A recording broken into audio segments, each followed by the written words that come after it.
Malam ini, ada kisah tentang seorang gadis yang berjuang menyelamatkan nyawa ibunya. Namun untuk itu, ia harus mengorbankan sesuatu yang jauh lebih berharga. Kebebasannya dan masa depannya. Ia harus membuat janji pada seseorang yang mampu mengubah hidupnya menjadi lebih baik, atau justru menjadi sebuah penjara yang tak terlihat. Duduklah yang nyaman, dekatkan selimutmu, dan dengarkan cerita ini dengan hati yang kuat. Sebelum kita mulai, tuliskan di komentar, dari kota mana kamu mendengarkan kisah malam ini. Jangan lupa subscribe channel Ruang Tengah Malam, dan aktifkan loncengnya. Untuk kamu yang sudah subscribe, semoga rezekimu dilancarkan, kesehatan selalu menyertai, dan setiap doa baikmu dikabulkan Allah. Selamat datang di Ruang Tengah Malam. Mari kita mulai ceritanya. Namaku Alia. Usia 23 tahun. Hidupku berubah dalam satu malam. Malam saat ibuku terbaring lemah di ranjang rumah sakit, tersengal menahan sakit yang terus menggerogoti tubuhnya. Aku berdiri memegang erat tangannya yang dingin. Seluruh tabungan keluarga telah habis untuk biaya pengobatan. Ayah sudah meninggal sejak aku kecil. Tidak ada lagi yang bisa kuandalkan. Dunia seperti menutup semua pintu di hadapanku. Perawat masuk dan berkata pelan bahwa dokter ingin berbicara denganku di luar.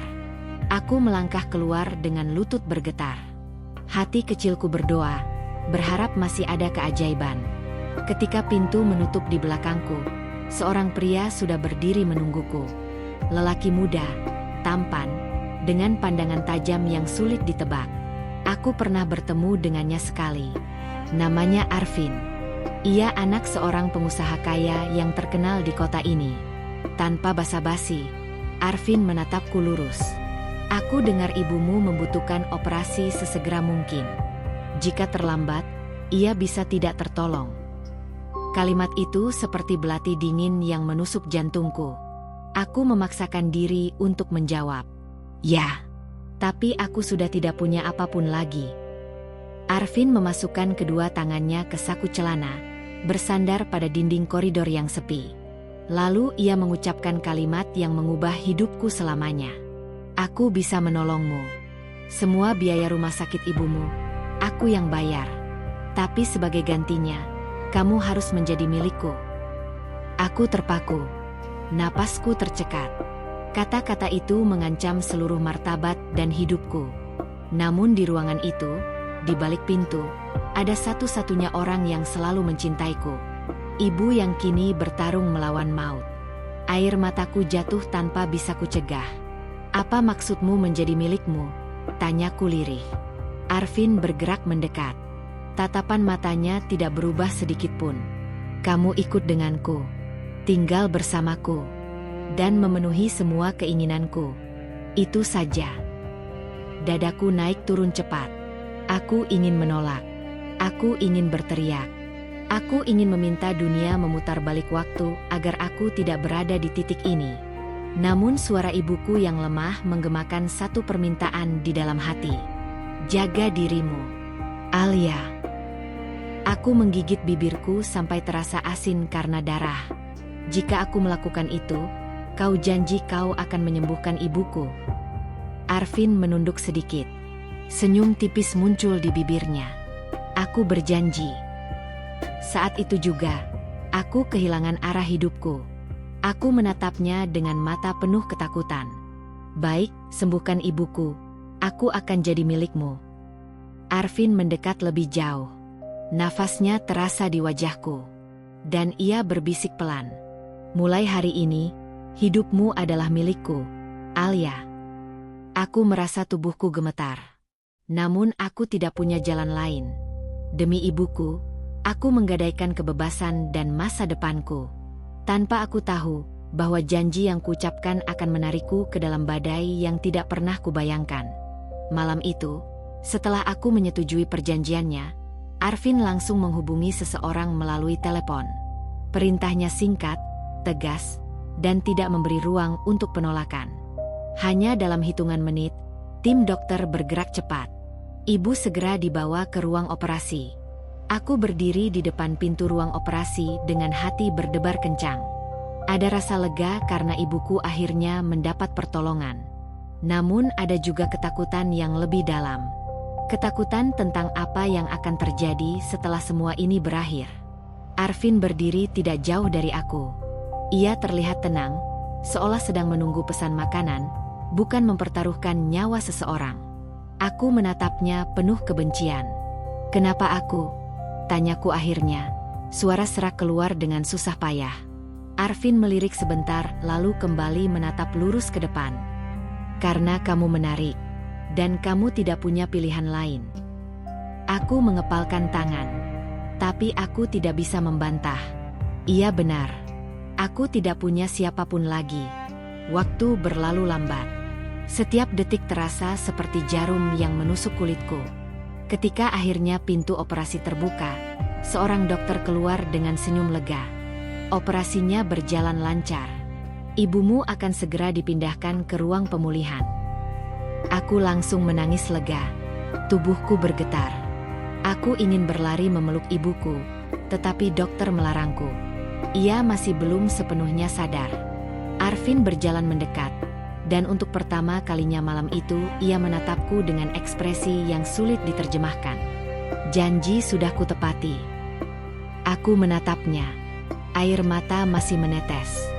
Namun kini bukan hanya karena bahagia. Ada rasa pahit yang ikut mengalir. "Kapan kau akan membawaku?" tanyaku lirih. "Segera," jawabnya tanpa ragu. "Begitu ibumu stabil." Ia kemudian meninggalkanku begitu saja, melangkah pergi tanpa menoleh. Membuatku semakin sadar bahwa mulai saat ini aku adalah bagian dari kehidupannya. Kehidupan yang tidak ku mengerti dan mungkin tidak akan pernah kuinginkan. Beberapa jam kemudian, aku duduk di sisi ranjang ibu yang tertidur lemah. Aku membelai rambutnya sambil berbisik, "Maafkan aku, Bu. Aku tidak tahu apa yang akan terjadi setelah ini. Tapi aku janji, aku akan baik-baik saja." Padahal aku sendiri tidak yakin bisa menepati janji itu. Di luar jendela, langit malam tampak sangat luas dan gelap. Seolah menyimpan rahasia tentang masa depanku. Aku tahu, ketika matahari terbit nanti, hidupku tidak akan pernah sama lagi.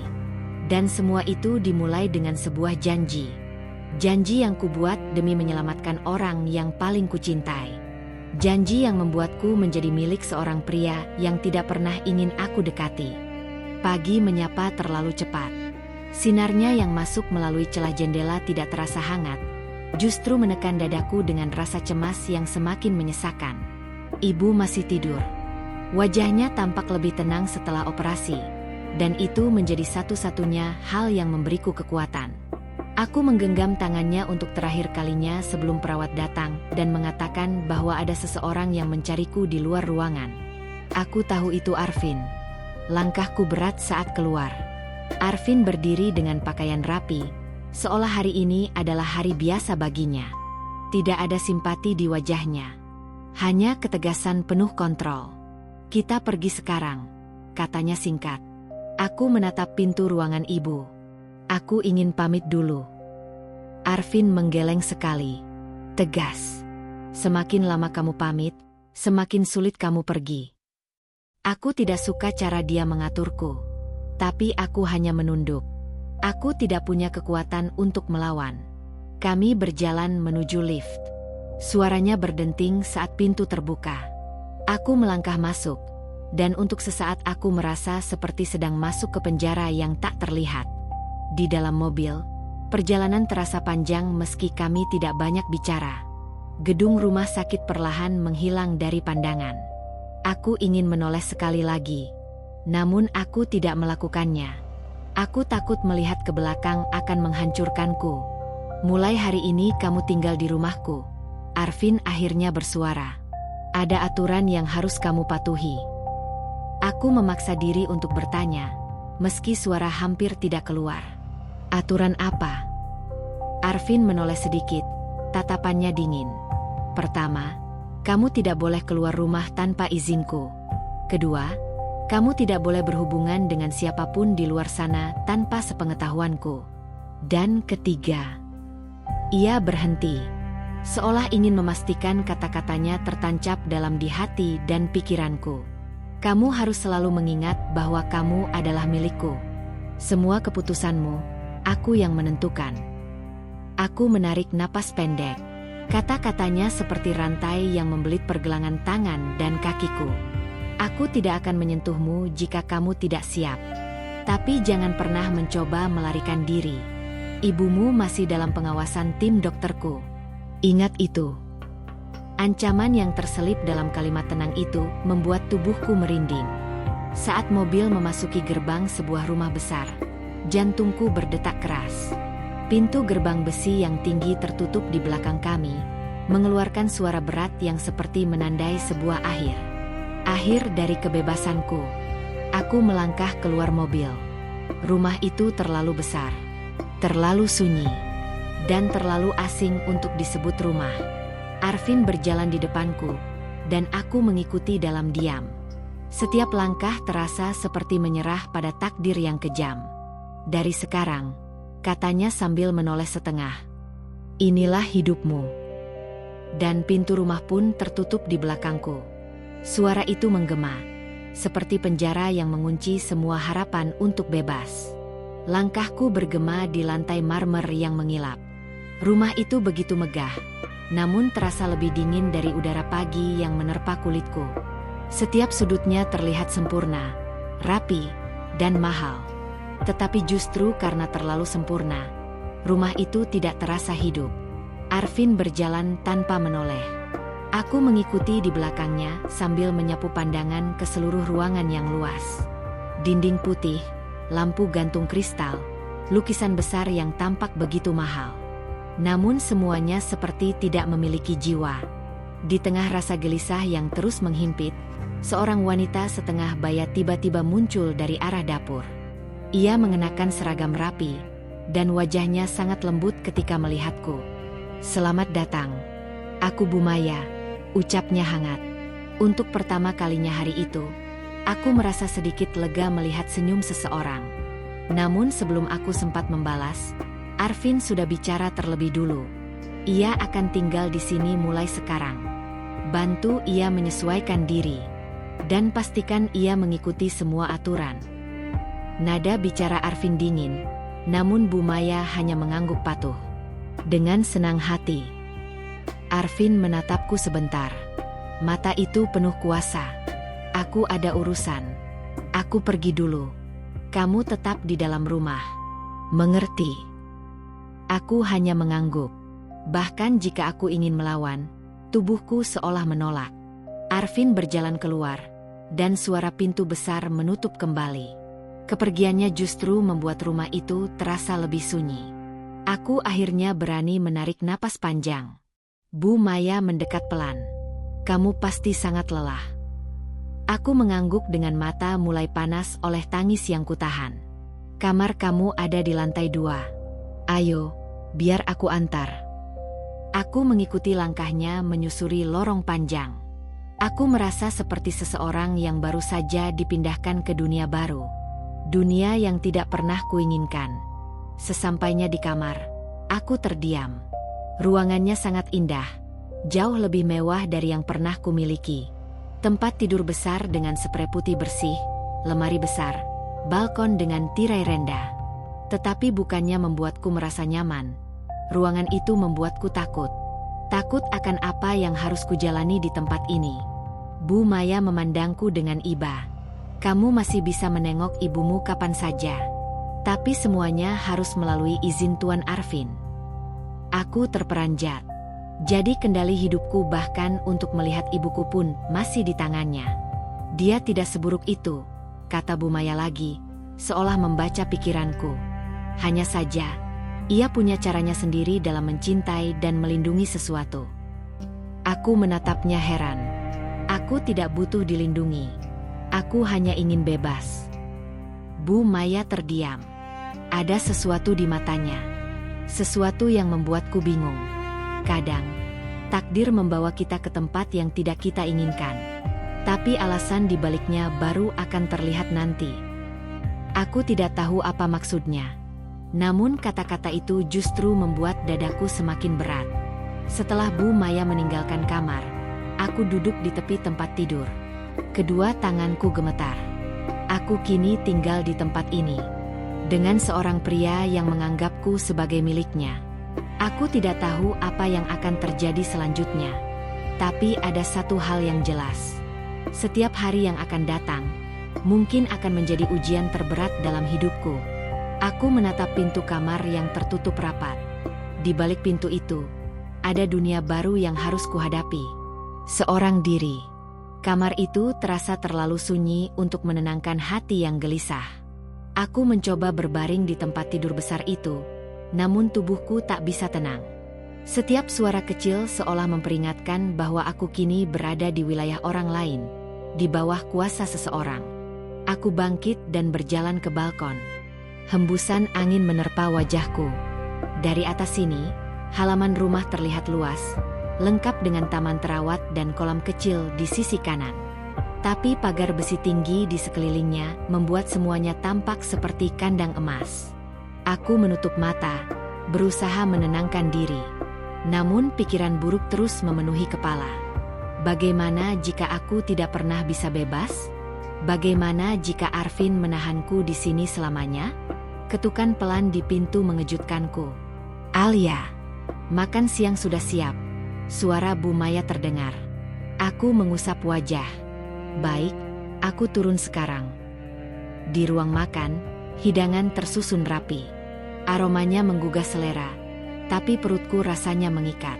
Aku duduk pelan, sementara Bu Maya memperhatikanku dengan senyum lembut.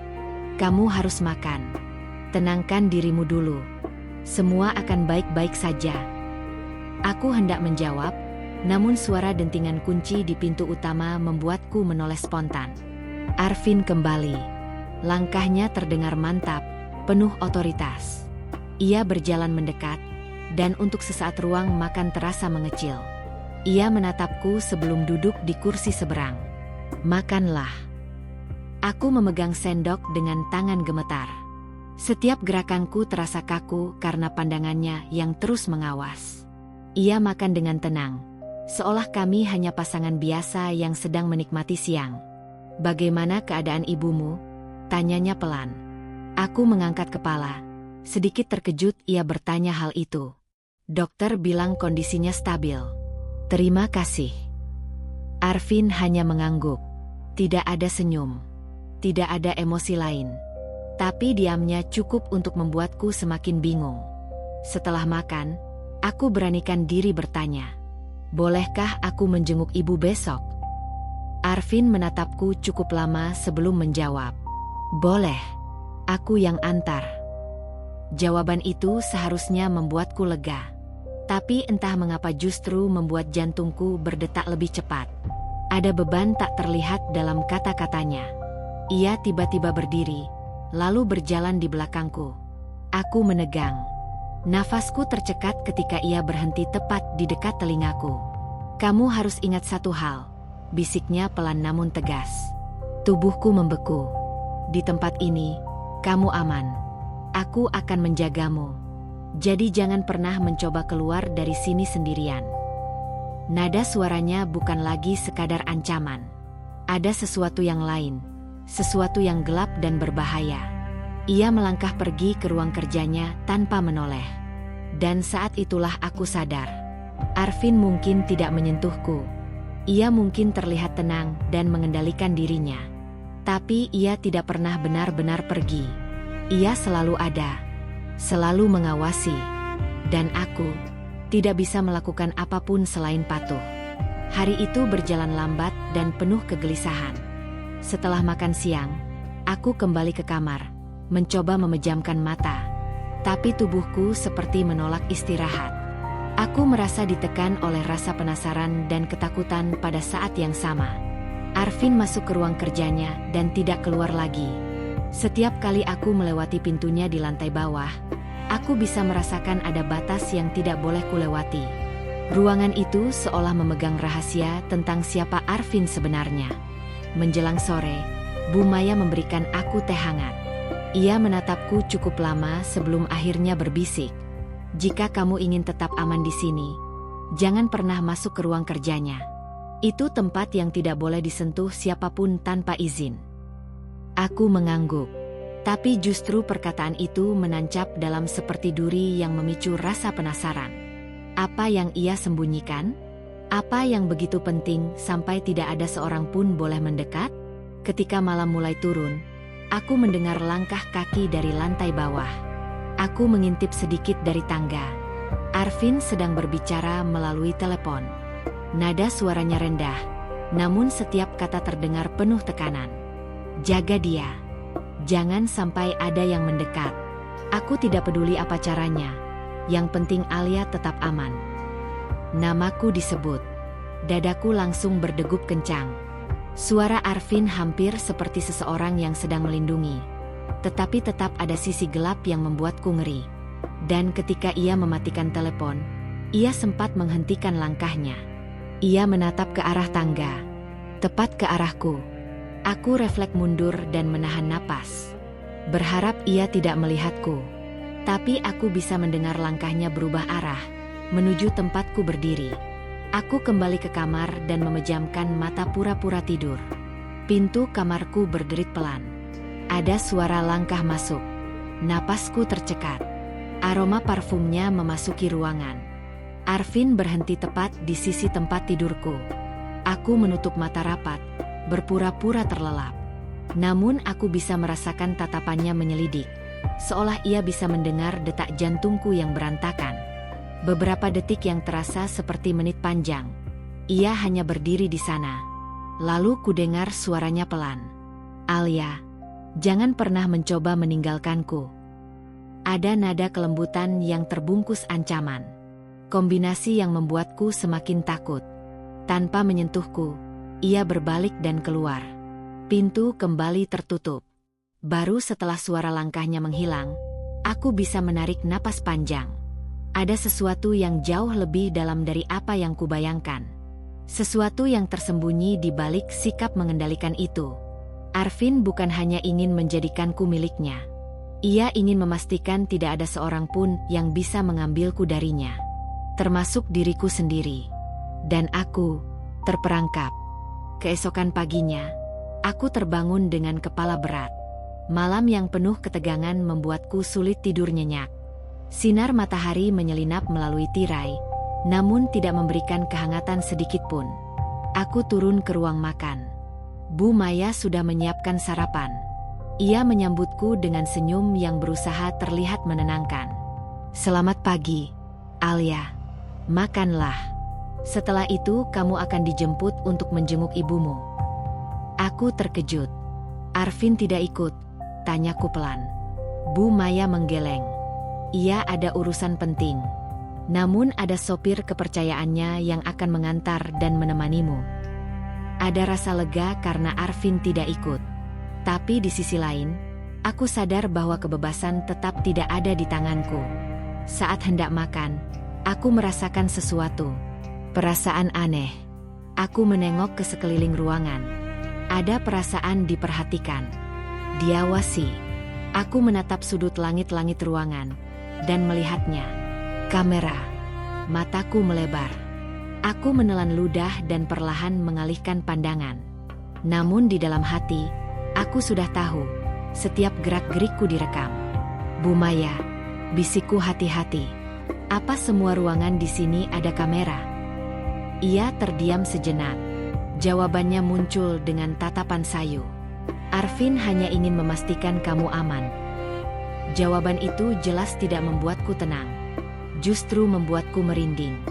Selesai makan, seorang pria parubaya yang kukira sopir sudah menunggu di depan pintu. Perawakannya kokoh, wajahnya serius, dan ia tidak banyak bicara. Namun sorot matanya tegas, seperti sudah paham tugasnya, menjagaku, sekaligus mengontrolku. Perjalanan menuju rumah sakit terasa panjang meski tidak ada kemacetan. Aku duduk di kursi belakang, menatap keluar jendela. Jalanan kota yang kulalui sejak kecil kini tampak berbeda. Seolah semuanya telah berubah sejak aku mengucapkan janji itu. Setibanya di rumah sakit, aku bergegas masuk ke ruangan ibu. Ia masih lemah, Namun matanya terbuka dan senyumnya muncul saat melihatku. "Alia, kamu di sini," bisiknya. Aku tersenyum meski hatiku sesak. Aku menggenggam tangannya erat. "Iya, Bu. Aku di sini." Aku ingin mengatakan semuanya. Tentang janji yang kubuat. Tentang ketakutan yang mengikutiku setiap saat. Tentang hidup baru yang seperti neraka. Namun bibirku terkunci. Bagaimana bisa aku membuat ibu khawatir saat ia baru saja selamat?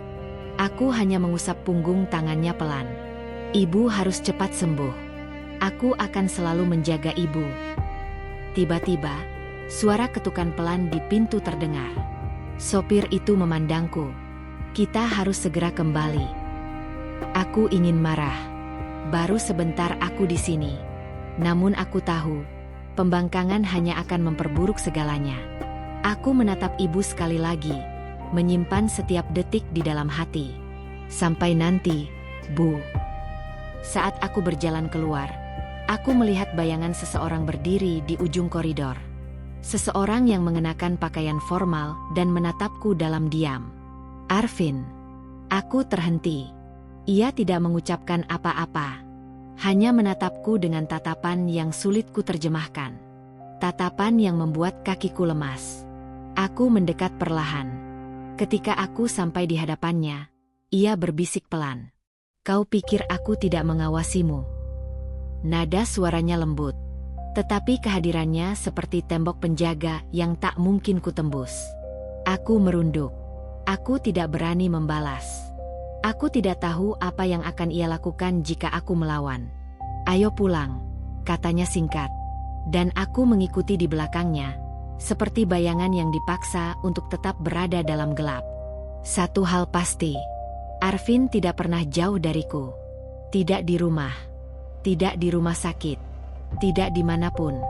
Seluruh langkahku ada dalam genggamannya.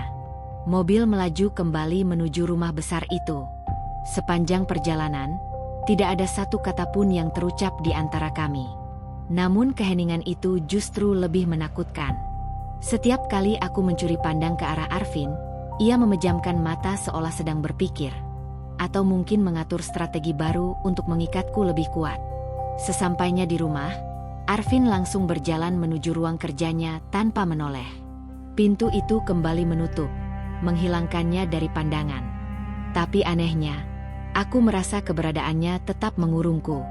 Seperti bayangan yang menempel di setiap langkahku. Aku duduk di ruang tamu, mencoba bernapas lebih tenang. Namun tiba-tiba, layar televisi menyala sendiri. Sebuah rekaman tampil di sana. Aku. Saat tidur semalam. Aku langsung berdiri, tubuh gemetar hebat. Aku menyapu pandangan ke seluruh ruangan, dan di sudut atas aku melihatnya lagi. Kamera lain. Seluruh rumah ini penuh mata yang mengawasiku. Apa yang dia inginkan dariku? Bisikku pada diri sendiri, seperti orang yang sedang terjebak mimpi buruk nyata. Langkah kaki mendekat. Aku refleks mematikan televisi, lalu berdiri tegak seolah tidak terjadi apa-apa. Tapi jantungku memukul dadaku sekeras-kerasnya. Arvin muncul dari koridor. Ia masih dengan wajah tanpa ekspresi. "Alia," panggilnya pelan. Aku menatapnya. Aku bisa mendengar nafasku sendiri yang tersengal. Aku ingin menunjukkan sesuatu. Ia berjalan ke arah pintu belakang rumah. Dengan ragu namun terpaksa, aku mengikuti. Di luar terdapat bangunan kaca yang indah, seperti rumah kecil di tengah taman belakang. Dari kejauhan, terlihat tanaman hijau di dalamnya. Saat pintu bangunan itu terbuka, aku tercengang. Di dalamnya, ada sebuah studio lukisan. Kanvas berjejer rapi. Kuas dan cat tertata indah. Aroma cat minyak memenuhi ruangan. "Apa ini?" tanyaku bingung. "Tempatmu," jawab Arvin. "Kamu suka melukis, bukan?" Aku terdiam. Iya benar. Itu impianku sejak kecil. Namun, bagaimana ia tahu? Arvin melanjutkan, "Aku ingin kamu melukis di sini. Lakukan apa yang kamu suka. Aku tidak akan mengganggu." Aku melihat sekeliling lagi. Semuanya begitu sempurna. Tetapi justru karena itu aku merinding. Hidupmu tidak berhenti hanya karena kau tinggal di sini. Tatapannya menusuk dalam. Aku ingin kau bahagia. Bahagia? Di dalam kurungan? Aku menggigit bibir, menahan emosi yang ingin meledak. Apa ini? Cara untuk membuatku lupa bahwa aku seorang tahanan. Lirihku. Arvin menghela napas. Untuk pertama kalinya, wajahnya menunjukkan sedikit perubahan. Ada sesuatu yang muncul di matanya. Sesuatu yang nyaris seperti luka. Aku tidak pernah ingin menyakitimu, ucapnya pelan. Tapi aku tidak bisa membiarkanmu pergi. Kalimat itu membuat seluruh tubuhku kaku. Bukan hanya sebuah pengakuan. Itu peringatan. Aku mundur selangkah, mencari udara. Ruangan kaca itu mendadak terasa terlalu kecil. Arvin menatapku tanpa bergerak. Namun suaranya terdengar semakin lembut. Berbahaya. Kau adalah janji yang akan kutepati sampai akhir. Aku merasa dunia mengecil. Tidak ada jalan keluar yang terlihat. Hidupku terus berputar di sekeliling satu orang. Orang yang bisa menolong sekaligus menghancurkan. Dan semakin hari, aku makin takut pada kenyataan itu. Pagi itu, aku bangun dengan kepala berat. Matahari menembus tirai kamar, memberikan sedikit kehangatan. Tapi bukan itu yang memenuhi pikiranku. Semalam, aku sudah mengikat diriku pada janji yang menakutkan. Janji yang bukan hanya menentukan hidup ibu, tapi juga masa depanku sendiri. Aku menatap ponsel yang bergetar. Ada pesan dari Rendra. Aku jemput jam 7. Kita ke rumah sakit bersama. Aku menghela napas. Seolah tidak diberi waktu untuk bernapas. Aku tahu, aku harus menepati janjiku. Jika tidak, ibu bisa kehilangan kesempatan hidupnya. Di ruang makan, ibu tersenyum kecil melihatku. Senyumnya begitu tulus. Aku benar-benar tidak boleh mengecewakannya. Ada apa, Nak? Kok murung? Tanya ibu pelan. Aku tersenyum paksa. Tidak apa-apa, Bu. Hanya kurang tidur. Ibu meraih tanganku lembut, seolah memahami kegelisahanku tanpa aku mengucap sepatah kata pun. Tak lama kemudian, bel rumah berbunyi. Aku tahu siapa itu. Rasa dingin langsung menjalar di punggungku. Aku berjalan ke pintu dan membukanya. Rendra berdiri tegap dengan pakaian rapi. Wajahnya seperti biasa, terlalu sempurna. Senyumnya menenangkan tapi sekaligus mengancam masa depanku. Siap pergi? Tanyanya seolah semuanya biasa saja. Aku mengangguk pelan. Iya. Mobil melaju melewati kota. Rendra beberapa kali melirikku. Kau tidak menyesal, kan? Semua ini demi ibumu. Aku menelan ludah. Aku tahu. Rendra tersenyum simpul. Bagus. Kami tiba di rumah sakit.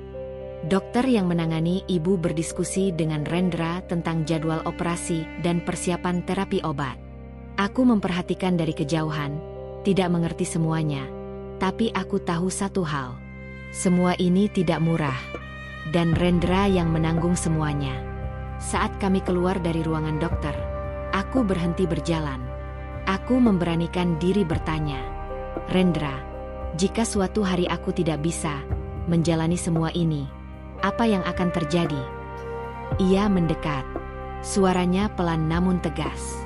Kau harus bisa, karena hidup ibumu bergantung padamu. Aku terdiam. Dadaku seperti diremas. Tidak ada jalan kembali. Ketika kami berjalan menuju mobil, aku sempat melirik ibu yang sedang memandang kertas-kertas jadwal perawatan dengan raut penuh harapan. Matanya berbinar, seolah melihat masa depan yang cerah. Lalu aku sadar. Harapan ibu sekarang sepenuhnya ada di genggaman Rendra. Dan itu berarti aku juga ada di sana. Bab ini berakhir dengan langkah kakiku yang semakin berat. Tapi tetap harus maju meski tak tahu apa yang menantiku di depan. Hujan turun deras malam itu ketika aku kembali ke rumah. Langit seperti mencerminkan isi hatiku. Gelap dan penuh tekanan. Ibu sudah tidur, Tubuhnya kelelahan setelah pemeriksaan panjang di rumah sakit. Aku berdiri di dekat jendela, memandangi air hujan yang menetes seperti air mata yang enggan kujatuhkan. Ponselku berbunyi. Nama Rendra terpampang jelas di layar. Aku menghela napas dan mengangkatnya. Besok malam ada acara keluarga di rumahku. Aku ingin kau ikut. Aku terdiam beberapa detik. Untuk apa? Kau akan jadi bagian dari hidupku, Kanaya. Keluargaku harus tahu. Aku meremas ujung bajuku. Sekarang? Bukankah terlalu cepat? Tidak, jawabnya cepat. Aku tidak suka menunggu. Nada suaranya membuatku kembali merasa tidak berdaya. Ya, aku tidak punya pilihan selain patuh. Baik, aku ikut. Bagus. Aku jemput jam 6. Telepon terputus, meninggalkan denting ketakutan di dadaku. Rendra tidak memberikan ruang untuk menolak. Semuanya terasa seperti kontrak tak tertulis, yang hanya menguntungkan satu pihak. Keesokan harinya, aku sengaja bangun lebih pagi untuk menyiapkan sarapan dan obat ibu. Aku ingin memastikan semuanya baik-baik saja sebelum aku pergi menghadapi dunia baru yang tidak pernah aku inginkan. Kanaya, kamu mau kemana malam ini? Tanya ibu melihat aku memilih baju terbaikku. Aku terdiam sejenak sebelum menjawab.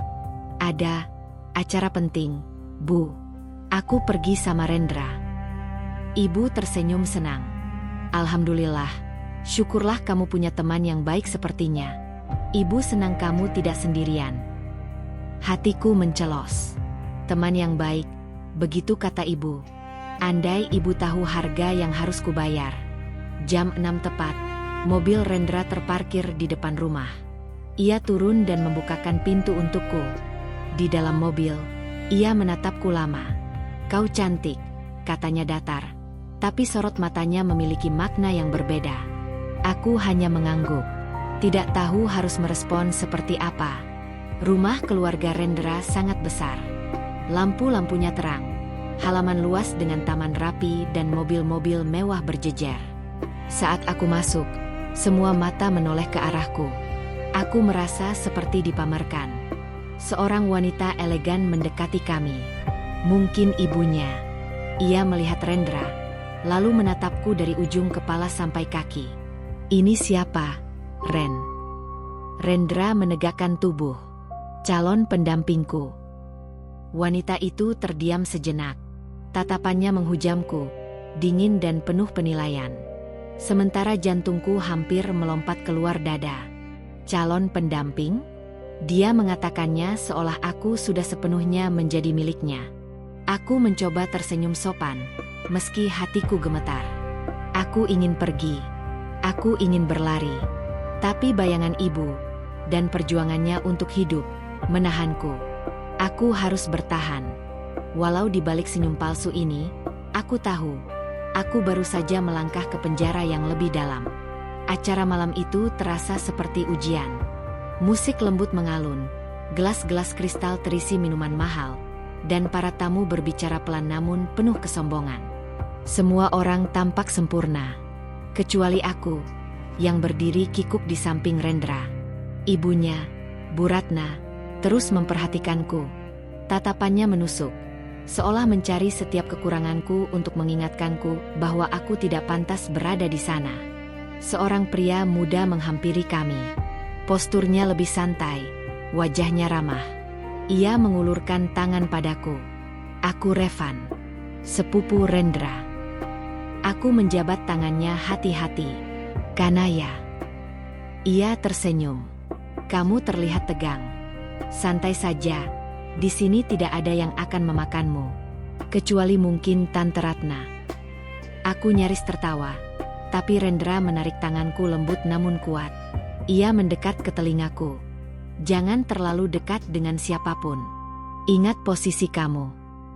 Kata-kata itu membuatku kaku kembali. Makanan di depanku terasa hambar meski tampak lezat. Aku hanya memandangi piring tanpa benar-benar makan. Saat acara hampir selesai, Bu Ratna mendekat. Ia menatapku tanpa basa-basi. Keluarga kami tidak sembarangan menerima orang baru. Aku tidak tahu apa istimewamu. Aku tidak bisa menjawab. Tenggorokanku mengering. Rendra langsung menimpali. Aku yang memilihnya. Bu Ratna mendengus, lalu pergi tanpa kata tambahan. Aku merasa napasku sesak. Dunia Rendra tidak pernah ramah untukku. Dan yang menakutkan, pintu keluarnya sudah tertutup. Keesokan harinya, rumah penuh dengan aroma hangat bubur yang kubuat untuk ibu. Ia tersenyum cerah ketika dokter datang berkunjung. Kabar baik, obat dari donatur telah datang. Besok kita mulai terapi intensif.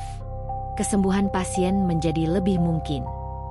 Ibu memelukku dengan mata berbinar. Lihat, Nay, Allah mendengar doa kita. Aku tersenyum. Tapi senyum itu hanya untuknya. Di baliknya, hatiku justru retak. Karena doa itu dibayar dengan kebebasanku. Saat dokter keluar, aku menyelimuti ibu dan membenarkan posisi tidurnya. Ibu memegang tanganku. Jaga dirimu baik-baik, Nak. Kau tampak lelah akhir-akhir ini. Aku menunduk. Aku baik-baik saja, Bu. Padahal tidak. Begitu keluar kamar, aku langsung menahan dinding. Napasku goyah. Aku mengorbankan hidupku demi membuat ibu bisa bernapas lebih lama. Dan aku akan melanjutkan pengorbanan itu. Suatu malam, Revan mengirim pesan. Ia ingin bertemu di taman dekat rumahku. Aku ragu, tapi keinginanku untuk bernapas sebentar di luar tekanan membuatku setuju. Ketika aku tiba, Revan sudah duduk di bangku taman, memandangi langit. Aku tahu kamu tidak bahagia, ucapnya tanpa basa-basi. Aku terpaku. Ia melirikku dengan tatapan yang sulit diartikan. Rendra berbeda sejak beberapa tahun lalu. Ia kehilangan seseorang yang sangat ia cintai. Setelah itu, ia berubah menjadi seseorang yang ingin memiliki dan mengontrol. Aku menelan ludah. Kamu harus hati-hati. Aku menunduk. Perkataannya seperti menambah ketakutanku. Aku tidak bisa pergi. Ibu butuh bantuan mereka. Revan terdiam. Ia menatapku dengan iba. Aku akan bantu sebisaku. Tiba-tiba suara berat terdengar dari belakang kami. Bantu apa? Kami menoleh. Rendra berdiri dengan wajah gelap, tatapan tajam seperti mata predator menemukan mangsanya. Jangan pernah temui dia lagi tanpa izinku, ucap Rendra pada Revan. Ia kemudian menggenggam tanganku terlalu keras hingga sakit. Aku hanya bisa pasrah ditarik pulang. Malam itu aku sadar sesuatu. Rendra bukan hanya menahanku.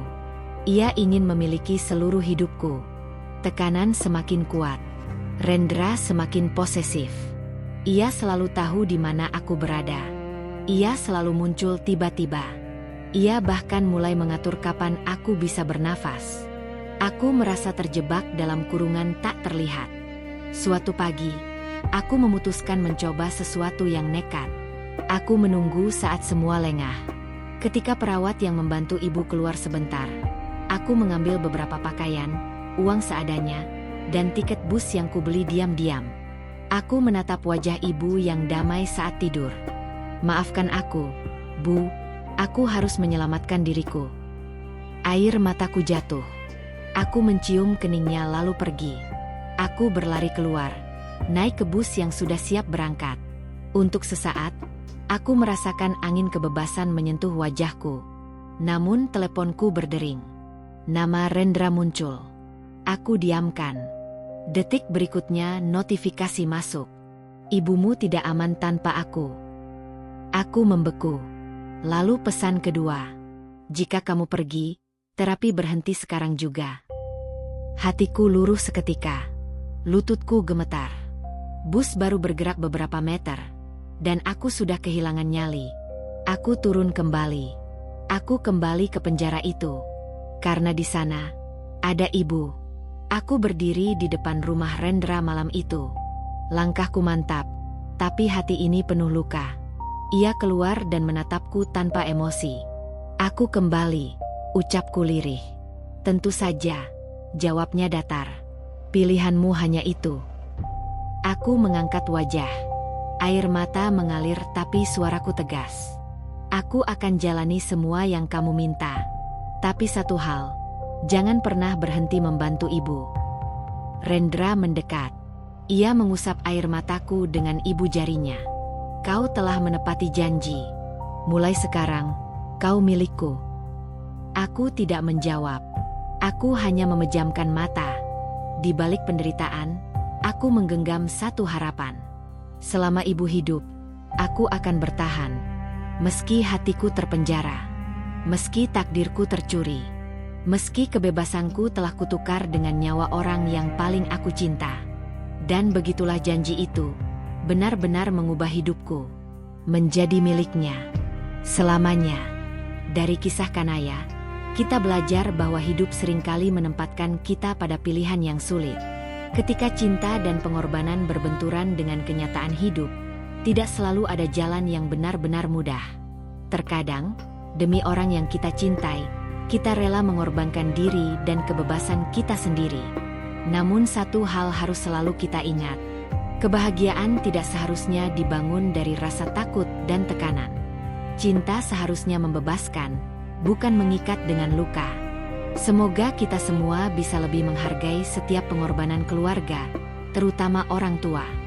Dan semoga kita tidak pernah berada dalam situasi di mana pilihan kita harus menukar masa depan dengan nyawa seseorang yang kita sayangi. Cerita ini adalah fiktif. Dibuat menyerupai kisah nyata agar kita dapat mengambil hikmah dan pelajaran hidup darinya. Tidak ada maksud untuk menyinggung pihak atau kisah manapun di dunia nyata. Terima kasih sudah mendengarkan cerita ini sampai selesai. Jika kamu menyukai cerita ini, silakan tinggalkan komentar, tekan tombol like, dan subscribe agar tidak ketinggalan kisah-kisah selanjutnya. Dukungan kamu sangat berarti bagi perkembangan channel ini. Sampai jumpa di cerita berikutnya. Semoga hari kamu dipenuhi kebahagiaan dan kasih sayang.